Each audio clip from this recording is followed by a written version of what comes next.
Okay, una po sa lahat, ako'y babati po ng Happy New Year po sa ating lahat, no? Happy New Year po sa inyo. Tanong ko lamang, kayo ba'y masaya sa papalapit ngayong 2025 o medyo may mga dala kayong lungkot pa rin? For me po, I'm so happy po since someone na naglo-look forward po for another year. So I'm Mhm. happy po. Kayo naman? Excited po na magtatapos na yung year na ngayon at may panibago na namang mabubuksan ng mga experiences and yun. Mhm. Um, Masaya po kasi magbabagong taon na nga po, then magkakaroon po ng mga bagong opportunities po ngayon. Mhm. Kayo ba naniniwala na kapag bagong taon ay bagong sarili? For me po, naniniwala po akong maybe hindi po totaling bago. Kumbaga po, mag-i-improve lang. Yun po. Mhm. Ikaw? Ganun din po para mas makilala pa po yung sarili. Aha. Ikaw naman? Ganun din po, kumbaga po ay yung mga ginagawa po natin noon is parang pwede po nating bawasan ngayong taon. Parang ganun po. Ano bang inyong gustong makamit sa 2025? Ano ba mga New Year resolution? Kung meron man. For me po, as someone na scholar ng bayan, PUP yan po sa PUP Lopez, ang isa ko pong nilolook forward ay makatapos po ng first year and hanggang sa maging fourth year po, makatapos po ng HM with the program which is HM po. Ikaw naman? Okay. Siguro po yung New Year's resolution ko is maging healthy lang yung pamilya ko and makatapos din po sa pag-aaral. Ikaw naman? Sa akin po is parang maging financially stable and makapasa po ngayong first year. Sa tingin nyo kaya, meron ba kayong trust issue sa mga tao sa panahon ngayon? Sa tingin nyo, kayo binahirapan magtiwala sa isang tao? For me po, I have trust issues po since a lot of, based on my experience din po, sa mga simpleng bagay pa lang po, nagkakaroon na po agad ng trust issue. Kumbaga, nahirapan po ako magtiwala ulit. Kumbaga, yung iba po kasi parang nati-take advantage na yung kindness, pero kahit hindi po nila intention yun, hindi pa rin po hindi pa rin po naiiwasan, kaya may trust issues pa rin po. Ikaw? Yes po, may mga trust issues din po. Like, parang yung nakakasalamuhan niyo po is parang hindi minsan nagpapakatotoo sa inyo and parang inaabuso po minsan yung kabaitan. Yes po, lalo na po na naka-experience na po ako ng betrayal. Sakit yan. Pero tanong ko lamang, paano nyo ba malalaman kung isang tao po ay may pagkakatiwalaan? Halimbawa, mag-2025 na. Paano nyo ba malalaman kung isang tao pa rin ay mapagkakatiwalaan pa rin? Oo. I think po siguro po sa pinapakita niya po or sa behavior niya. Ganun. Ikaw? Based naman po sa akin, for my own perspective po, siguro po kapag nagmamatch po yung words or sinasabi po nila sa magiging action po nila. Siguro po sa akin is kikilalanin ko muna yung taong mga nakakasama ko and yun po. Okay, curious lamang po, ito ba ay kailangan ba abutin ba to ng isang buwan, 5 buwan, isang taon para masabi mo itong tao ito yung pagkakatiwalaan? May kinalaman ba ang oras o panahon dito? For me po, may kinalaman po yung bawat oras since it takes time to trust an individual po since ang dami na po ngayon nangyayari or nababalitaan tayong or issues na may kinalaman po sa pagtitiwala na naloloko po. Ikaw? Ganun din. Ganun din. Ikaw? I think yes po, lalo na po, iba na po ngayon ang henerasyon po. Okay, ganito. May ibang mga kanito na tanong, mas madali po ito, pero mas sundan po ito, no? Tanong ko lamang, kayo ba isang mabuting tao po? For me po, masasabi ko pong mabuti po akong tao. Pero I humbly saying this po since kumbaga po nagkakaroon po ako ng mga actions na hindi lang po para sa sarili ko, iniisip ko rin po yung mga kumbaga po sa pangkalahatan, lalo na po sa every action na may makakasalumuha ko. Especially po sa school or sa campus dahil doon po ako mostly na, kumbaga po matagal po ako doon nag-stay. Ikaw? Siguro po mabuti rin, pero hindi yung sobrang buti. Okay. Ikaw naman? I think yes po. Pero hindi po ganun ka mabuting tao. Okay, kung ilalagay natin halimbawa sa isang weighing scale or rating from 1 to 10. 1, sobrang yung masamang tao, or 10, sobrang yung mabuting tao. Kung kayo po isang mabuting tao, saan niyo po ilalagay sarili niyo from 1 to 10? From 1 to 10 po, I will say na 8 po. Okay. Because I have imperfections din po. Siguro po 7. 7, 7 po. 8, 7, 7. Okay, pero tanong ko lamang, para sa inyo, ano ba ibig sabihin ng mabuti? For me po, ang mabuti, in English po ay kind or kindness, ito po yung isang act or isang word, kumbaga nag-emphasize siya na yung parang pong akma, kumbaga, makatao, parang gano'n. I see. Siguro gano'n din po. Ganun din. Ganun din. Okay, kaya sige ito. May iba kayo magbasa ng dictionary? Noon pong elementary lang po. Ikaw? Hindi po. Hindi masyado, ikaw? Hindi po. Pero nag-search naman kayo kay Google pag hindi nyo alam isang salita. Yes po. Ay, lahat naman, no? Sige, ito naman. Bigyan ko kayo ng mabilis ng trivia or konting kalaman. Sabi kasi sa dictionary, para masabi na good o mabuti, ito po ay may kinalaman sa ugali ng isang tao. Dapat daw walang ginagawang masama, wala siyang ginagawang krimen, at wala siyang sasaktan na tao kahit sanggol. Ngayon, tingnan natin po itong mabibis sa tanong kung tama ang sinasabi ng dictionary. Kagaya nito, kayo po ba yung nakapagsinungaling po sa tanan ng buhay niyo po? Yes po. Yun nga pong problema, lahat po tayo guilty kasi yan po matututo ng isang bata ang magsinungaling. Pero ito po, kayo ba ay nakapagnakaw ng kahit anong gamit sa tanan ng buhay niyo po? Mapalapis, ballpen, barya, may napul sa kalsada, hindi na lang po isinauli, at iba pong mga halaga pa yan, magaan o mabigat. Ang inyong witness ay ang Panginoon. Siguro po yes din po sa mga maliliit pong bagay. Yes din. Imagine mo, kunwari, nandiyan na yung police station sa hindi kalayuan. Ay, sa totoong buhay, ubus tayong lahat. Baka tayo nag-Happy New Year na sa kulong. Kasi totoo, guilty talaga tayo kahit sa maliit na bagay. Yun nga lang, kaya lang daw tayo nakapagtukso daw niyan ay dahil wala yan sa presyo. Gusto natin isang bagay nang walang kahirap-hirap. At yun nga lang, lahat po talaga tayo dito ay guilty. Pero ito po, nakaranas na ba kayong magalit sa isang tao? Personally po, yes po. Ikaw? Yes din po. Yes po. Nawawala ba stress nyo pag kayo nagagalit o lalong tumitindi po?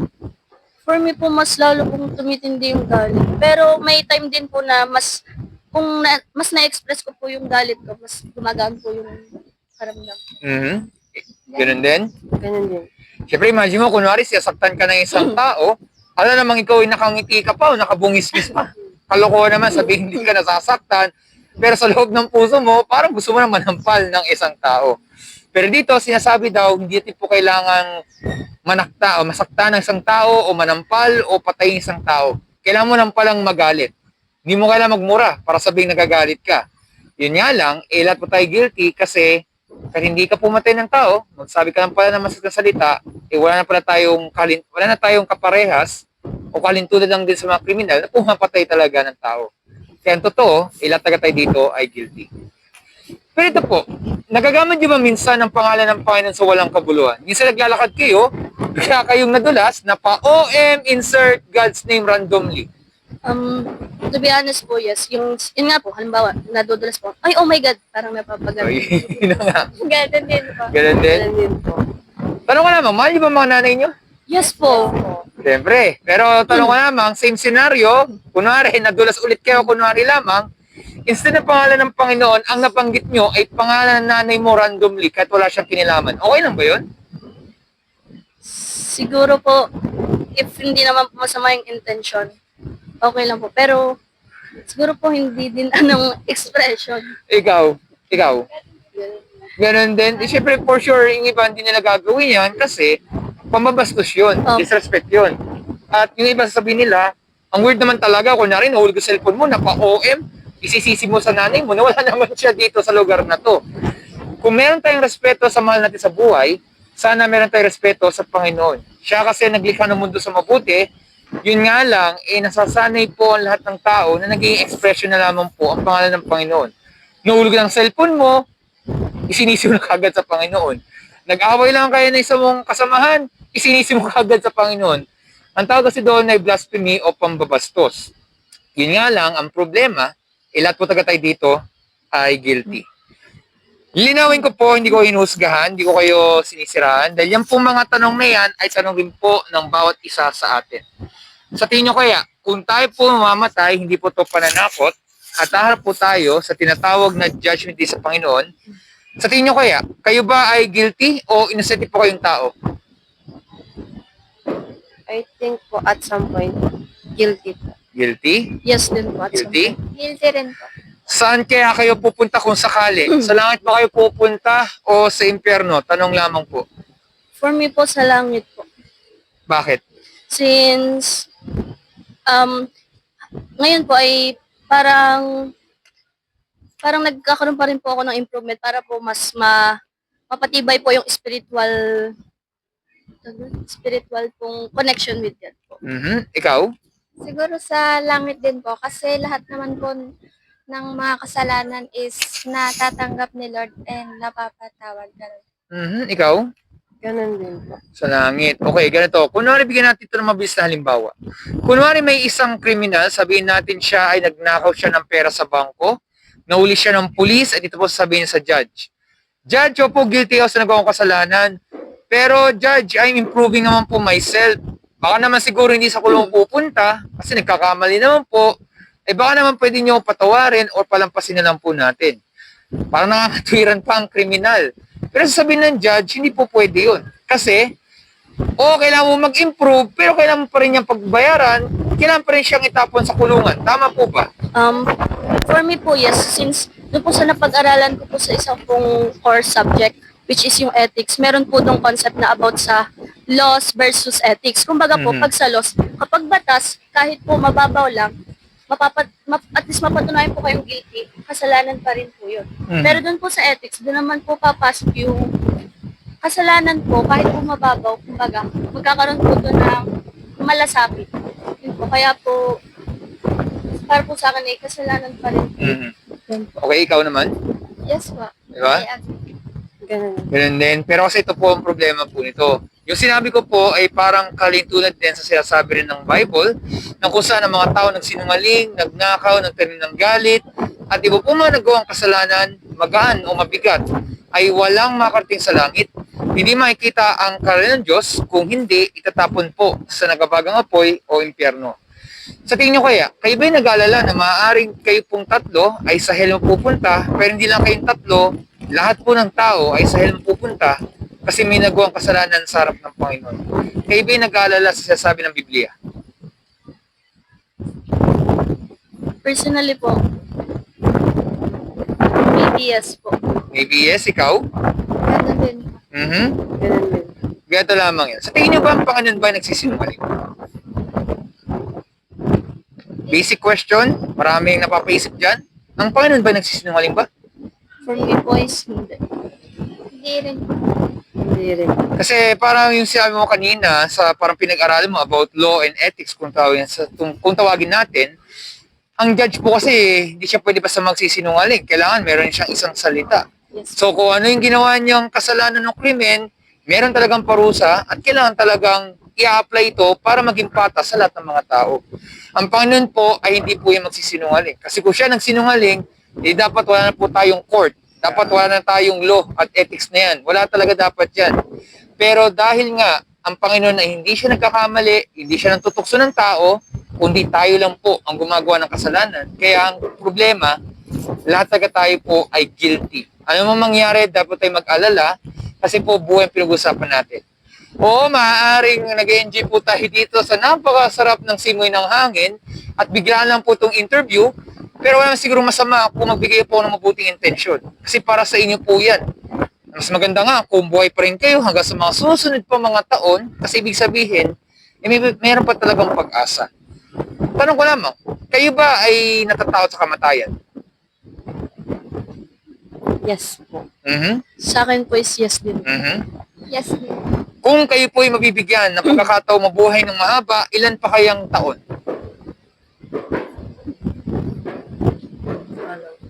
Siguro po hanggang sa pagtanda. Hanggang pagtanda, ikaw? Pero tanong ko lamang, alam niyo po ba hanggang kailan kayo magtatagal dito sa mundo na to? Hindi po. Yun nga pong problema, di ko kayo tinatakot, di po manguhula. Huwag naman sana, bigyan pag-uwi nyo, masagasaan kayo ng sasakyan. O huwag naman sana, bagong taon, di ko kayo tinatakot, yan, may mga paputok, baka bigyan tayong tama ng ligaw na bala sa ulo. Di ko kayo tinatakot. Kasi may mga iba po, nasa bahay lamang, nagpapahinga, wala na. Kasi nga, niligaw na bala. Hindi na natin kasi kontrolado ang paligid. Hindi ko nga kayo tinatakot, hindi man po ito pag-KJ, pero ang problema kasi ang buhay natin ay maiksi lamang. At na mas maganda nga sana na ang buhay natin ay patuloy, nagpapatuloy, kasi ibig sabihin, meron pa rin pag-asa na mangyari. Yun nga lang, regardless kung kailan tayo mamamatay, sabi sa Bible kasi, lahat po tayo ay i-judge ng Panginoon sa ating mga ginagawa, mabuti man at ang masama. Siyempre, hindi ko po alam kung ano mga pinagagawa nyo sa loob ng 24 oras, kung ano bang mga karumal-dumal na ginawa nyo, mali ko. Kasi Panginoon lang po nakakaalam niyan. Pero tandaan natin po, ang puso natin, ang nakakaalam niya na yung Panginoon, kaya hindi niya palalampasin ang mga kasalanang ginagawa natin. Yun nga lang, walang mabuti po kahit isa. Kaya ang totoo, sa hell talaga tayo pupunta. Pero bagamat nakapag-alala po yan, syempre meron niyang solusyon. Dito dapat maririnig dapat ang tao ang salita na to. Narinig yung salitang mercy, M-E-R-C-Y. Narinig niyo na? Ano po sa Tagalog nun? Nagsisimula sa letter A. Awa. Kayo ba'y lagi nahingi ng awa sa araw-araw? Yes po. Ikaw? Yes. Yes po. Pag sabi po natin kasi mercy or awa, ibig sabihin yan po yung paghingi ng tulong sa Panginoon. Inamin natin tayo po ay mahina, inamin natin tayo po ay makasalanan, or kahit wala ka mang ginawang kasalanan sa loob ng 24 oras, pwede kayo humingi ng mercy. Kasi kagaya nito, mag-New Year na. Ang isa sa mga nakakatakot sa maraming tao, ano ba ang future nila? Ano ba ang pwedeng mangyari sa akin sa 2025? Pwede tayong humingi ng mercy sa Kanya. Kasi alam ng Diyos, kailangan natin ang Kanyang awa para mapawi po yung ating takot at lalo tayong magtiwala sa Kanya. Dahil para nangyari yon, ito na po yung tanong. Ano ba ang ginawa ng Panginoon sa ating lahat upang hindi tayo itapon sa impyerno at tayo po'y makalispo sa Judgment Day? Ano ba ang ginawa ng Panginoon sa ating lahat? Any idea? Iniligtas po tayo sa pamamagitan ng nagpapako po siya sa krus at inangkin po niya yung mga kasalanan natin. Do you agree po doon sa sinasabi niya? Yes. Ikaw din? Yes po. Yun nga. Tayo pong lahat ay makasalanan, di lang sa Pilipinas, pati sa buong mundo. Tama po ba? Yes po. Pero ang ginawa po ng Panginoon sa Kristo, binuwi siya po yung kanyang buhay, hindi lang sa inyong tatlo, sa ating lahat. Wala siyang ginagawang masama, gusto lang niyang tumulong, pero may mga tao na ayaw ng katotohanan, ayaw nila may nagmamalasakit at gusto niya sila masusunod. Yan yung dahilan kung ba si Jesus ay pinahirapan, tinorture, at pinatay at ipinako sa krus ng Kalbaryo.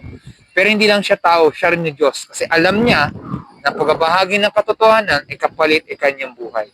Yan yung dahilan kung bakit siya ay namatay at nabuhay siya sa pangatlong araw. Bilang hudyat na natalpong kasamaan, natalpong kasalanan at meron na pong pag-asa. Kayo ba niniwala may pag-asa sa buhay? Personally po, yes. May pag-asa po. Meron din. Yes. Yes po. 100% sure? Yes po. O syempre, sinusubukan ko lang kayo kasi talaga dapat may pag-asa po. Kasi nga, maaaring may mga kapalpakan tayong ginawa noong past, pero kailangan natin mag-focus yung present at ang future. Kasi ibig sabihin, kailangan magpatuloy tayo sa ating takbo ng buhay. At yan napakahalaga po dahil ang pag-asa po dapat nakasentro sa Panginoong Jesucristo lamang. Yan yung dahilan kung ba't ang kaligtasan po ay wala sa ating mabuting gawa kung hindi nasa regalo o biyaya ng Diyos. At may dalawang bagay po para mamit yung kaligtasan na yan. Una, narinig yung salitang repentance? Hindi ba? First time? First time lang? Repentance. So when we say po repentance or repent, yan po ay pagsisisi sa kasalanan. Para sa sakit, di ba gusto niyo laging gumaling? Sa tingin niyo, pag kayo nagkasakit, makapunta kaya kayo dito sa lugar na to? Hindi po. Siyempre, hindi nyo may enjoy yan. Lalo na, sana hindi kayo magkasakit. Mag-New Year na, so dapat optimistic pa rin tayo, di ba? So pag po tayo nagkasakit, gusto din laging gumaling. Pag po tayo may nagawang kasalanan, talikuran managwang kamalian at babaguhin ating puso at isipan. At ang isa po ay ang pananampalataya sa Panginoong Hesus lamang bilang tagapagligtas. Pag nagawa ating dalawang bagay na yon, ay tsak, patatawarin tayo ng Panginoon, bibigyan tayong bagong puso at isipan, at tigit sa lahat po, anuman ang pagsubok na pinagdadaan natin, meron pong pag-asa. Hindi sa mundo na to, kundi sa Kanya lamang. At dahil doon, meron pong buhay na walang hanggan. So, bago po umalis, meron akong magbibigay sa tanong lamang. Sa tingin nyo kaya, nagsasabi kaya ako ng totoo sa ating napag-usapan po? Yes po. Yes. Yes.